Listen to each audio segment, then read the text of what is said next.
The following is a special presentation of Tony Kurre Radio.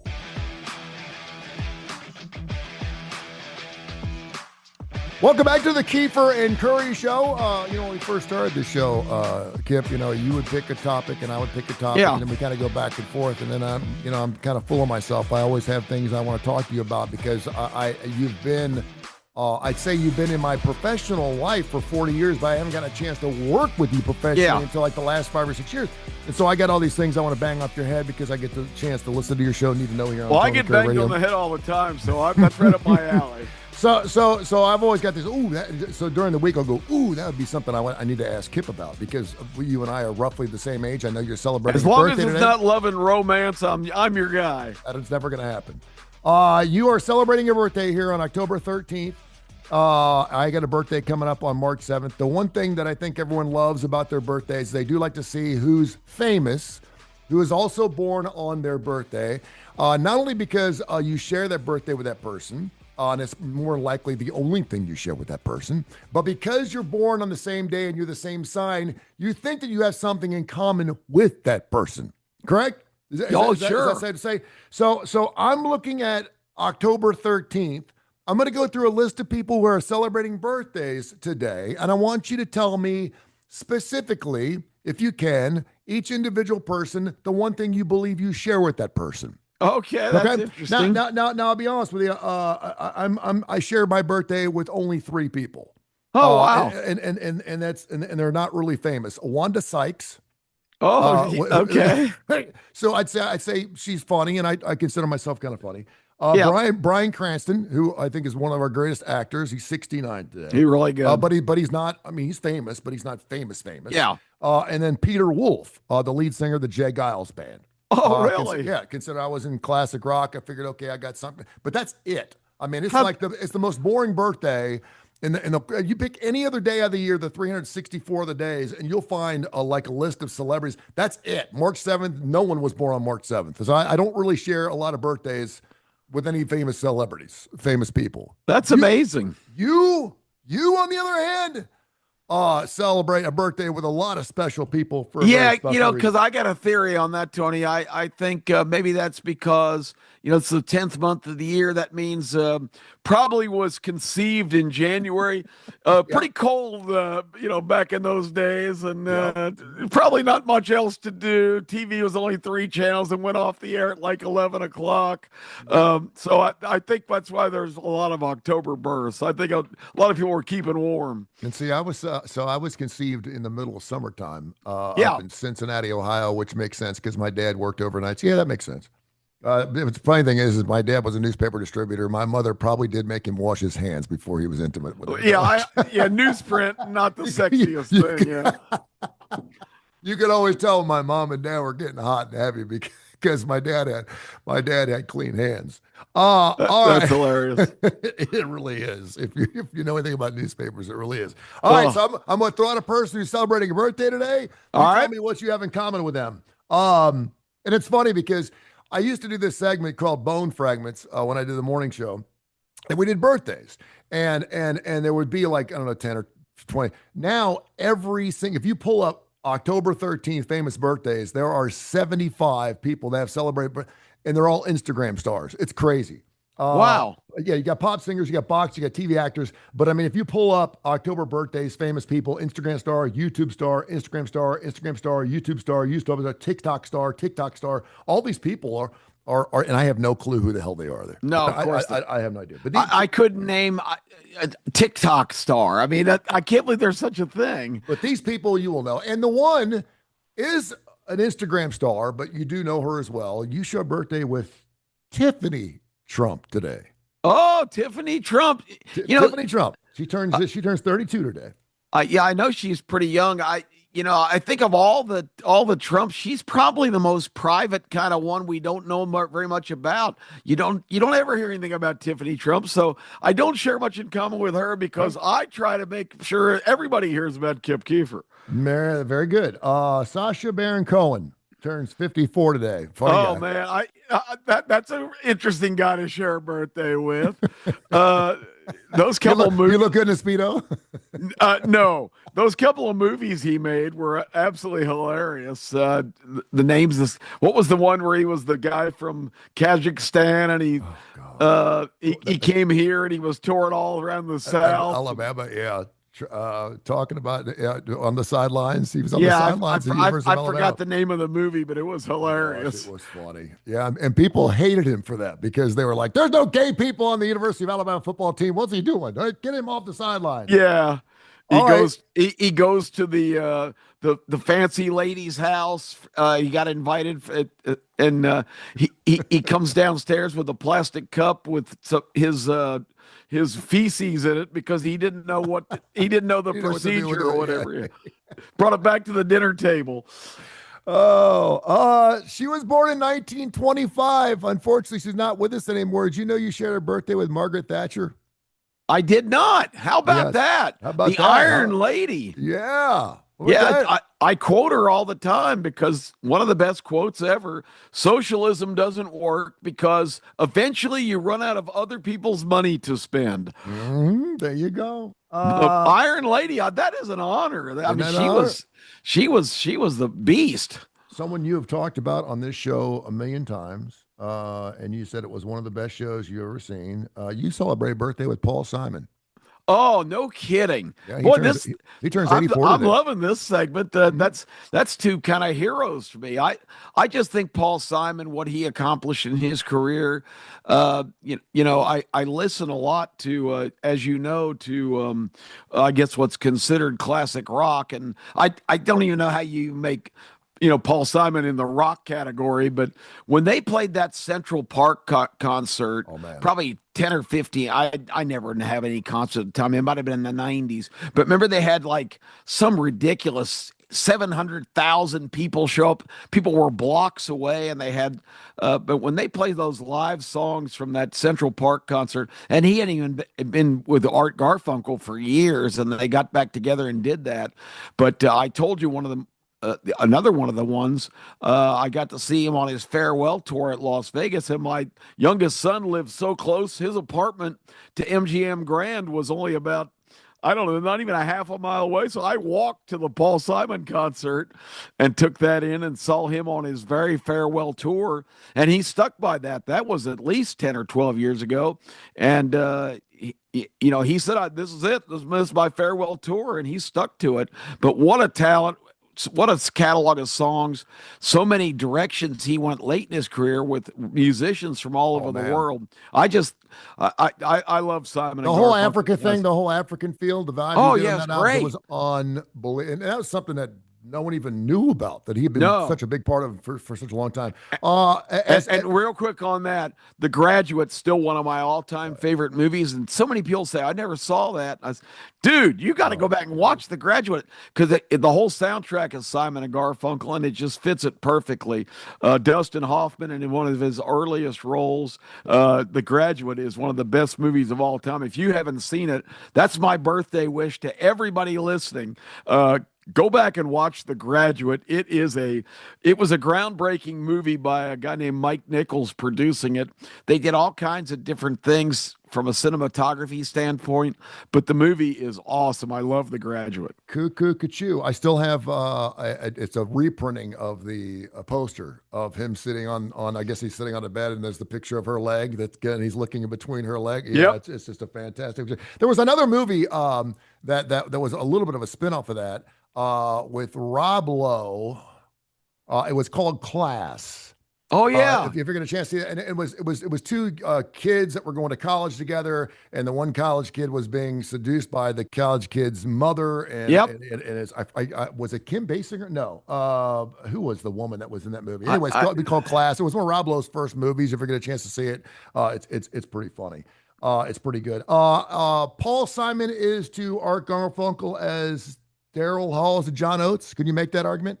Oh yeah, I think so, because they became estranged at some point, but they had such success together. Now, I will say, what Art contributed compared to what Paul contributed, I think that was more Simon and Garfunkel. But Art was along for the ride, and Art brought a kind of an unusual tone to it, and but I think Paul was the musical genius, and I think maybe they wrote a lot of songs together, but I still kind of think Paul was the dominant guy there because Art's solo career didn't go so well. Yeah, they did. They did write a lot of stuff together. You share a birthday with 83-year-old Jerry Jones. No kidding. Yeah. Boy, I got a real prominent list here. I wish some of my birthday pals would send me a check because I've got some powerhouse there. Jerry Jones is what an interesting character he is, and I think I've got some things in common with him because Jerry thinks big.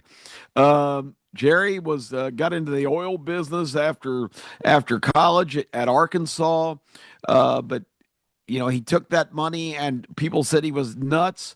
He basically raked up every quarter he could get to buy the Dallas Cowboys back in the day, made some savvy moves, won some Super Bowls. Now they haven't won anything in 40 years, but he built the ultimate stadium in the NFL and has events there.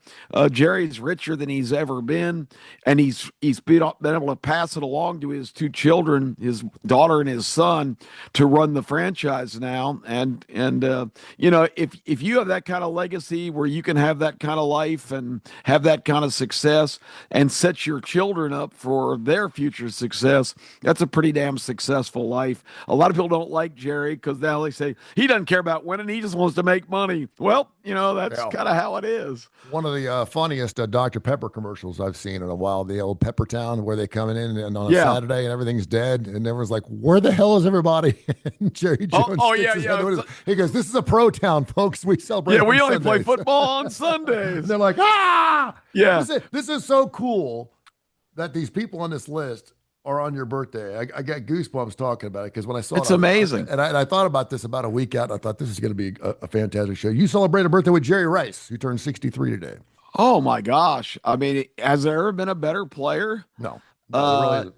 The guy dominated games. I was in Green Bay, Wisconsin, of all places, opening a racetrack up there. And it was in the height of the 49ers' great years with Montana and company. And my beer company, my Miller sales girl, Patty, invited me to a game it was the 49ers coming in, and I was personally affected by that because I was living up there at the Radisson Hotel, which is directly across the street from Lambeau Field in the airport. And when I'd been there 5 or 6 months, went bouncing in one night, and they said, Mr. Keefer, can you come over here? You're going to have to check out on Thursday. And I said, check out? I've been here for 5 months. That's where I live. They said, well, the San Francisco 49ers have rented the entire property. So everybody who's here has got to clear out. So I ended up moving to the Residence Inn down the street for my last years. But the 49ers threw me out. But Tony, it's, I know you've been to thousands of games over your career, and with your son being such a sports guy, you guys have taken in games. But I don't know if I to this day, and this was probably around 1990, getting to see Montana and Rice and all of those great 49er teams in person in Lambeau Field. That's probably my greatest memory of any game I've ever been to, and the appreciation I have for being able to see them in their prime is just huge. So Jerry Rice and Jerry Jones, that's pretty awesome. Have them knock off my Cincinnati Bengals not once but twice in the Super Bowl, and those were two of the best Super Bowls. Remember, Super Bowls used to be blowouts. I mean, every year was a blowout, and those were two of the best Super Bowls, including the catch, Montana, of course, against to John Taylor to beat you right at the one thing about the Bengals, they may suck, they may not be very good, but if they're playing the Super Bowl, you're fixing to see a good Super Bowl, just like they did against the Kenny Rams. Anderson the first time leading at the surprising. I actually have Kenny's phone number. We need to get Kenny on the show. Oh, that'd be great. He's good friends with Aldo Greco, and they play golf together. We need to get Kenny. Nice. He actually had the record for 21 consecutive passes completed in the National Football League at one point. I think that record's been broken, but back in the 70s, that was quite the record. You celebrate a birthday with a gal who still is just absolutely smoking hot. I would not want to see her without makeup, but I think that's fair to say with a lot of women that are probably 66. But she may have the longest tenure in Las Vegas. You just got back from Las Vegas. So when I saw this, I thought, how perfect is this? You celebrate a birthday with Marie Osmond. No kidding. She's 66 today. I have actually been when her and Donnie were playing at the Flamingo. Mm. I was out there, got free tickets, took the ex-general, and she was thrilled because she was a huge Donnie Osmond fan when she was a teenager. Because he was on the cover of all the Tiger Beat. Remember all those stupid fan magazines? I was thrilled to see Marie. She was thrilled to see Donnie. We weren't that thrilled to be with each other, but that's okay. But they actually put on a hell of a great show that night. They do. I hear they still put on a hell of a great show. Yeah. Whenever he sings with her, but she's still out there in Vegas doing her thing. And Marie's a beautiful woman. She got a little pudgy there for a while, but then she got on Nutrisystems or whatever, and has made millions more dollars by slimming down. Now I've just lost 70 pounds in the last 10 months. Nobody's paid me a freaking dime. You should be traveling with her, for God's sakes, man. No kidding. No doubt. This guy celebrates a birthday today, but he's been celebrating it for about a week. And I got a good friend of mine he actually sent me a video of his show from his bar in Cabo San Lucas. He's got a bar called Cabo Wabo. Sammy Hagar has a birthday today. He turned 78 years of age. He's been celebrating. That is awesome. Like last work. Yeah, he has a big birthday celebration at his bar Cabo Wabo, and he sent me a video. And why the hell am I not there tonight? You know, you probably should be. And there's only like 150 tickets available for this thing. Okay. So you don't know who's going to show up. All kinds of different celebrity bands show up, but Sammy Hagar turned 78. Here's one for you. Turned 77 today. John Ford Cooley. No kidding. England Dan and John Ford Cooley. I'd really love to see you tonight. Turned 77 years old. I will say that I've got England Dan, John Ford Cooley's greatest hits. Love Is the Answer is one of my favorite all-time songs. Great song. Talk about him just briefly here before we have a couple more. I never saw them when they were on top. They had a string of hits, and those two songs you mentioned were great. What was their? One of them was affiliated with some kind of big name band, as I recall. I don't remember exactly where they emanated from, but England Dan and John Ford Cooley. How about that? How about that? You celebrate a birthday with Pat Day. Really? Did you know that? I did not. He turned 72 today. I mean, of a guy, Pat Day, you of horse fame, and you've shared so many different stories and so many different wonderful things. Oh yeah. Listen, I could not sit down and say, okay, we need a horse guy, we need a rock guy. I couldn't put together a better list of people that you actually share a birthday with, which is really pretty amazing. When I saw this, I was like, Pat Day? This is you kidding me? Insane. Pat Day, what a tremendous jockey. You being from Kentucky. Pat Day owned Churchill Downs. I mean, he absolutely was the man there. If you bet against any Pat Day horse, you were just taking your life in your own hands, because he just found a way to win on 50-1 shots, and if he was on the favorite, he was a absolute lock. But what a tremendous jockey. And there was we had a skybox that was populated up in the Birmingham racecourse back in the racing only days. Michael Pazitz, local businessman here, was the predominant owner of that box, and he had a lifelong hatred for Pat Day, because he says every time you bet on Pat Day, he stiffed him, and every time you bet against him, he beat him. So one year for their birthday, they gave him a giant frame picture signed by Pat Day to hang up in the skybox. So I love it. Pat Day's smiling mug may still be hanging on the wall at the Birmingham Racecourse today. I don't know if you have any stories to share about it, but it was a huge story in the sports world. Nancy Kerrigan turns 56. Took the old pipe to the leg. Do you remember how big that story was, Tony? I as soon as I heard that happen, I told my wife, and she'll testify. My ex-wife, but she will testify in court, that I said to her, this was not random. This was a setup. They weren't trying to kill her. They were just trying to whack her in the knee to knock her out of the Olympics. This is Tanya Harding. This was orchestrated by Tanya Harding, and she said, "Oh, that's ridiculous. I'm sure another skater is going to have her attacked like that with a crowbar to the knee." I said, "It's the only thing that makes any sense. You've got to just get past all of the smoke and say, okay, let's." And I do this on Need to Know all the time. What is the logical solution to this that nobody's even considered because it seems too outrageous?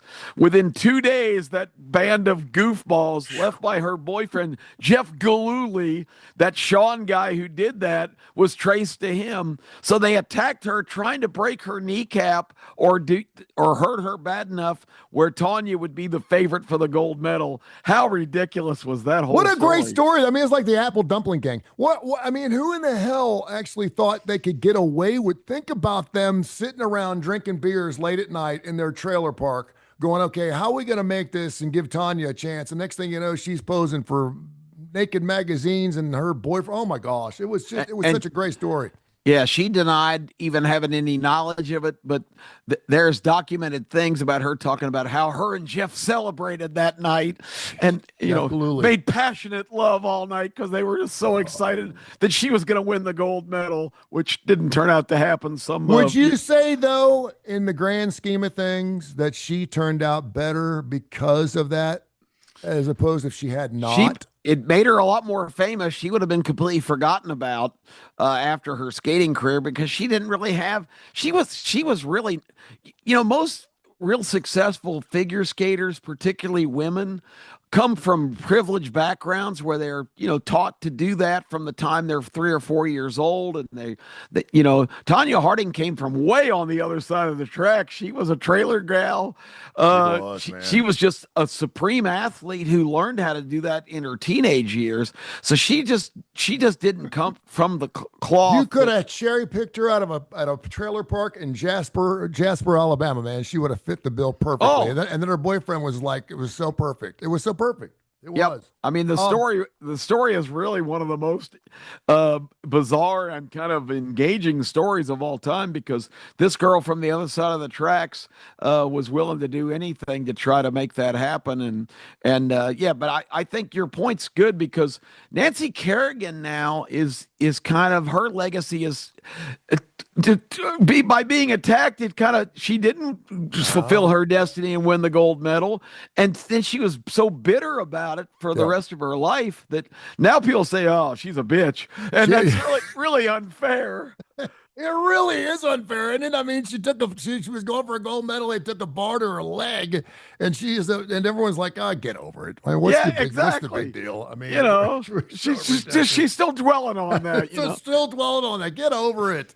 And finally, we're celebrating October 13th here, the birthday of my good friend Kip Keefer. By the way, I think we're doing something at the Birmingham Race Course. Yeah, so we got a big gathering, and I've heard a rumor that they're going to extend my birthday another day. So if you want to come to the birthday party, and you don't even have to bring a gift, we'd love to have you tomorrow night. I'm actually going to be. I'm going to do everything I can. I'm supposed to be actually working. I'm supposed to be doing some PA for the Pelicans game down at the BJCC tomorrow night. The Pelicans are in town taking on the Houston Rockets. Oh, wow, that's awesome. So if I don't do that, man, I am definitely going to be there. Maybe I can hit both, and my son's in town too. So I wanted to make sure that and I've got a little something for you when I see you on Thursday for their starting lineup. Which, by the way, I had a 2-team $150 parlay this past week. Just saying. I came up empty again. You have a birthday with AOC. No, yeah, Alexandra Ocasio. Oh my gosh. The list has been so She turns good. 36. I saved that one for the end just so you can say whatever you want. But AOC, she has a birthday today. She turns 36. I mean, if there's nothing else that describes the state of our country and the people that are against everything great that's happening, AOC is the poster child. The elevator in her unit does not go to the top floor. Some of the things she says are just beyond unbelievably stupid. She got all these glowing appraisals from her Columbia professors, but she is the poster child, Tony, for it's not what you learn or how you perform, it's how eager you are to soak up all of the BS that you're taught now in these liberal schools. And so she was a star student from that point. She's made some of the most ridiculous declarations over the years that she gets away with. My favorite is, well, people only don't like her because all of us want to sleep with her. Well, No, I'm sorry, Alexandra, you're not my type, and you're about 30 years younger than me, but I dislike you because I think you're an absolute scatterbrain moron, and you're just posing as some kind of knowledgeable official. She once said, Tony, well, the unemployment numbers are only low because people have to have 2 and 3 jobs. No, Alexander, we don't count it that way. If you have a job, then you're counted as employed. If you have 2 extra jobs, that doesn't affect the statistics. So that puts it in perspective. She really knows nothing, but how special? Me and AOC. There you go. That's your little cherry on top of your birthday. Hey, if Trump can unite the Middle East, I can hang with AOC for a couple cocktails. Damn straight you can. Happy birthday, my friend. We'll do it again next week, all right? This was fun. I feel a lot better about myself after you rattled off that list. That's pretty impressive. Happy birthday to you, Kip. Thank you. I appreciate it.